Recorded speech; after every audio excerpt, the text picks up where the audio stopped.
Shalom, salam sejahtera bagi Bapak Ibu, saudara-saudara, anak-anak yang dikasihi oleh Tuhan Yesus Kristus. Jumpa kembali bersama saya Pendeta Eka di dalam renungan firman Tuhan pada hari ini. Hari Kamis 2 Februari 2023. Sukacita dan damai sejahtera dari Tuhan Yesus Kristus kiranya menyertai hidup kita sekalian. Puji nama Tuhan. Sampai pada pembacaan firman Tuhan hari ini, yakni kitab Yeskiel pasal yang ke-14. Kiranya firman Tuhan yang kita baca renungkan sungguh memberkati kita sekalian. Puji nama Tuhan. Baik, sebelum kita akan merenungkan bagian firman Tuhan hari ini, mari kita akan berdoa. Tuhan Allah Bapa di surga, di dalam Yesus Kristus, kami bersyukur atas kasih setia Tuhan, penyertaan, berkat yang telah Tuhan nyatakan dalam hidup kami. Biarlah semua itu menjadikan kami semakin kenal pribadi Tuhan yang baik, yang memberkati dan menyelamatkan, sehingga hidup kami hanya berpegang pada kebenaran firman Tuhan. Mampukan kami Tuhan untuk kami dapat mengerti apa yang Tuhan firmankan. Juga Engkau yang menolong kami melalui Roh Kudus untuk kami dapat menggenapi firman Tuhan dalam hidup kami. Terima kasih Bapa, terpujilah namamu. Demi nama Tuhan Yesus kami berdoa. Haleluya. Amin. Yeskiel pasal 14 ayat 1-11, demikian firman Tuhan. Sesudah itu datanglah kepadaku beberapa orang dari tua-tua Israel dan duduk di hadapanku. Maka datanglah firman Tuhan kepadaku. Hai anak manusia, orang-orang ini menjunjung berhala mereka dalam hatinya dan menempatkan di hadapan mereka batu sandungan yang menjatuhkan mereka ke dalam kesalahan. Apakah aku mau mereka meminta petunjuk daripadaku? Oleh sebab itu, berbicaralah kepada mereka dan katakan, beginilah firman Tuhan Allah.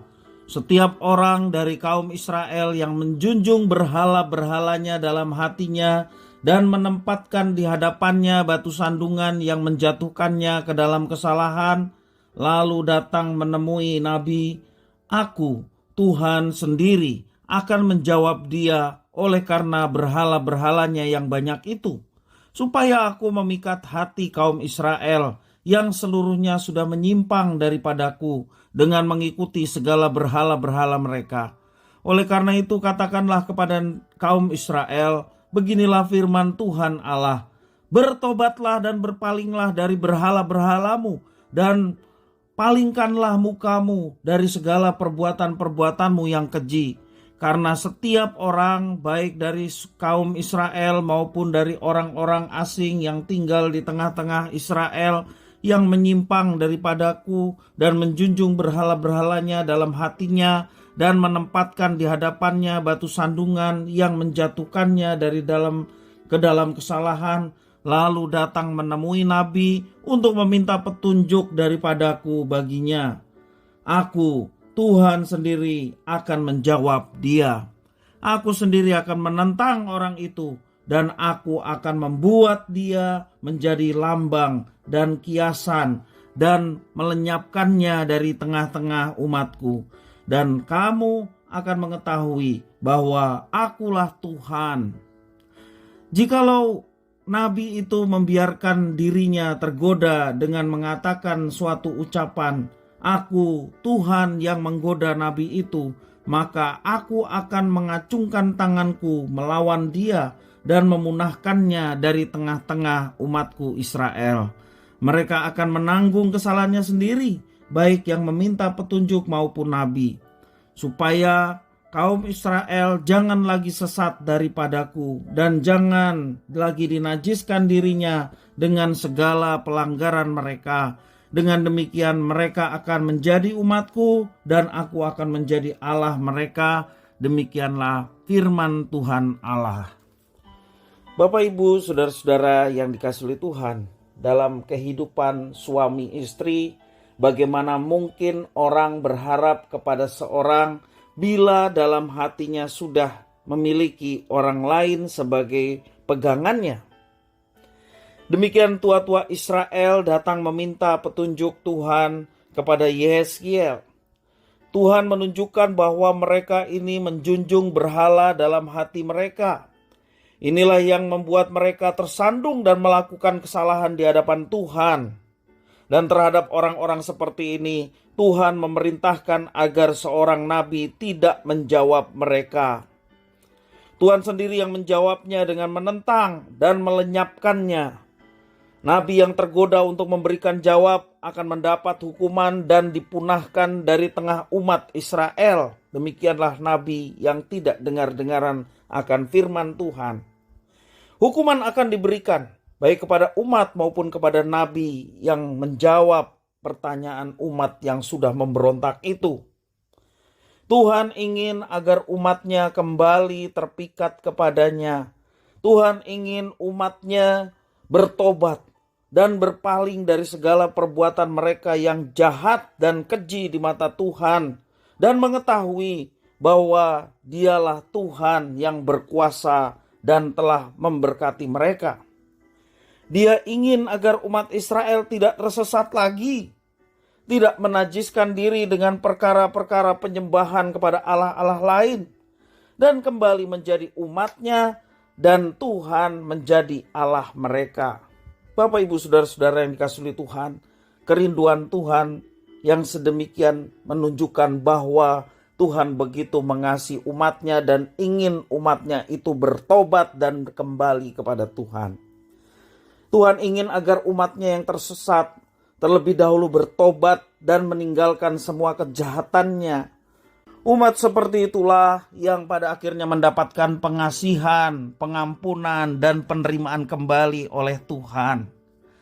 Umat yang memilih untuk mempertahankan berhalanya tidak mendapat bagian di dalam Tuhan, sehingga tidak layak untuk dijawab apalagi dihibur oleh hambanya. Mereka ini hanya layak untuk dihukum dan dibuang. Tuhan ingin agar hambanya hanya berbicara pada saat dan pada orang yang Tuhan kehendaki.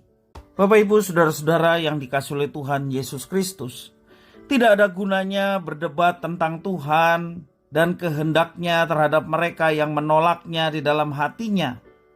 Jawaban kita terhadap mereka tidak berguna, bahkan dapat membuat kita jatuh ke dalam murkanya, kecuali kita diperintahkan untuk berbicara. Bapak, Ibu, saudara-saudara yang dikasihi Tuhan, firman Tuhan memperingatkan kepada kita umat Allah di masa kini. Jangan kita memiliki berhala di dalam hati kita. Sementara kita meminta petunjuk kepada Tuhan, tetapi di satu sisi kita memiliki berhala yang lain, sesembahan yang lain. Tuhan adalah Allah yang cemburu. Ia tidak ingin kita mendua hati. Karena itu ketika kita meminta petunjuk kepadanya, pastikan di dalam diri kita hanya berpaut kepadanya dan bukan kepada yang lain. Demikian juga kita sebagai umat Allah, jangan kita mengandalkan apapun selain daripada Tuhan yang adalah yang berkuasa atas hidup kita.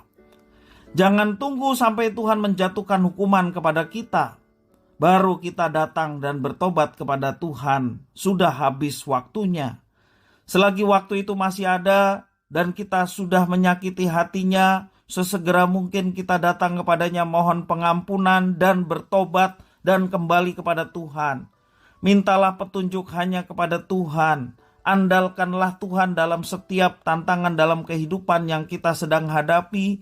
Maka Tuhan yang berkuasa, Dia akan menuntun, menyertai, memberkati, bahkan mendatangkan mujizat tepat pada waktu yang Tuhan sudah siapkan bagi setiap umat yang bersandar dan bergantung hanya kepada Tuhan. Sekali lagi, jangan berpaling kepada yang lain. Buang dan singkirkan setiap berhala-berhala yang ada di dalam hati dan pikiran kita. Artinya segala sesuatu yang bukan Tuhan yang menjadi andalan kita, yang menjadi junjungan kita dan harapan kita selain daripada Tuhan. Buanglah itu semua. Bersandarlah kepada Tuhan, maka Dia akan menyertai dan memberkati kita. Jangan membuat sakit hati Tuhan. Jangan membuat pemberontakan kepada Tuhan, sebab itu kekejian di hadapan Tuhan. Tuhan hanya akan memberkati setiap anak-anaknya yang berpaling kepadanya. Tuhan akan memelihara umatnya yang sungguh-sungguh bertobat dan mau dibentuk olehnya menjadi pribadi yang taat dan sungguh-sungguh setia kepada Tuhan. Bapak, Ibu, saudara-saudara, Sekali lagi, biarlah firman Tuhan ini menolong kita untuk mengingatkan kita untuk tidak mengandalkan yang lain di luar Tuhan. Andalkanlah Tuhan, maka kita akan mengalami penyertaan dan berkat-berkat-Nya. Kiranya firman Tuhan memberkati kita sekalian. Kita berdoa. Tuhan Allah Bapa di surga, di dalam Yesus Kristus, terima kasih Tuhan atas firman Tuhan. Kalau dalam hati kami ada yang kami andalkan selain daripada Tuhan, kami mau bertobat dan mengakui di hadapan Tuhan, serta mohon pengampunan, dan mau berbalik pada Tuhan, hanya mengandalkan Tuhan, dan mau hidup dalam ketaatan. Terima kasih ya Tuhan atas firman-Mu, demi nama Tuhan Yesus kami berdoa. Haleluya, amin.